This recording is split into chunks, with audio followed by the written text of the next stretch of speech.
Angus, looking ahead to Saturday's trip to Charlton, just wanted to start though with how you've settled in since you joined the club a few weeks ago. Yeah, it's been a good first couple of weeks. A few good tough games to sort of settle in, but it's always nice to get chucked in the deep end and get underway as quick as possible, and that's what's happened. We've had two good performances, two different performances. A massive away win, clean sheet. And then obviously the home tie against Nottingham Forest, which we're unfortunate against. Obviously some game to make your debut in, wasn't it? Yeah, the atmosphere, the fans, the way we played, and you go toe to toe with a Premier League team, then should give us every confidence for the next 15 league games. What was it like making your debut in that game? Because making your debut is never easy. You're next to Ed as well, who's doing exactly the same thing.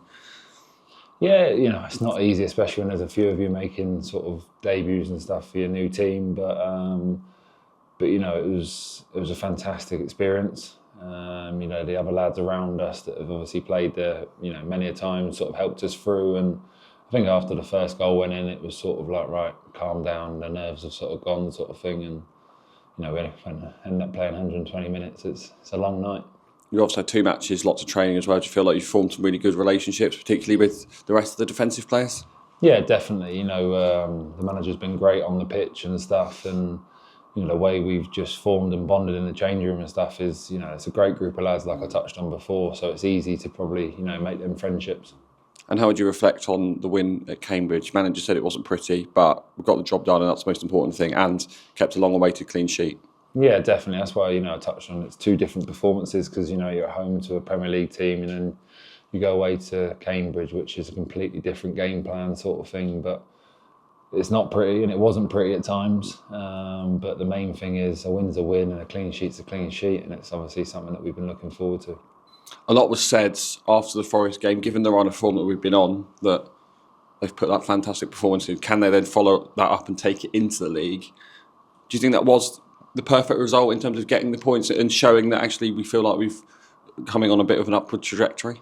Yeah, definitely. I think sometimes an away performance, an ugly away performance, which is, sometimes, like you say, not pretty, but you all dig in. Sometimes that's better, for the team morale, for team spirit, to make sure that, we're all digging in and putting bodies on the line. You look at Imig flying in at the back post with 2 or 3 minutes to go, making blocks and stuff. Everyone's, fighting for the cause as such. So it was, it was a fantastic away win. On to Charlton on Saturday then. They've been on a good run of form recently. What have you made of them? I haven't watched too much of them, but I've heard about the form. They're a direct team, so it's going to be another test, another different performance, another way of working. So looking forward to hopefully getting another away win. What do you expect the manager's message to be then in preparation for this match?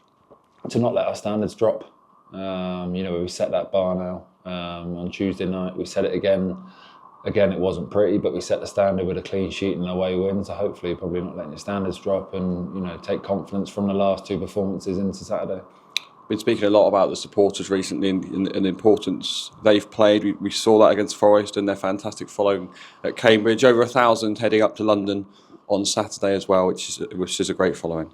Yeah, definitely. I don't think fans sometimes realise how important they probably are, especially when the team's going through a bad patch. They can really lift the spirits and, you sort of zone out from on the pitch, but, when you can hear them and stuff and they're all backing you, it does help on the pitch. How much of a difference did they make for the Forest game then? Did you really hear them? Yeah, definitely. They were non-stop throughout the game.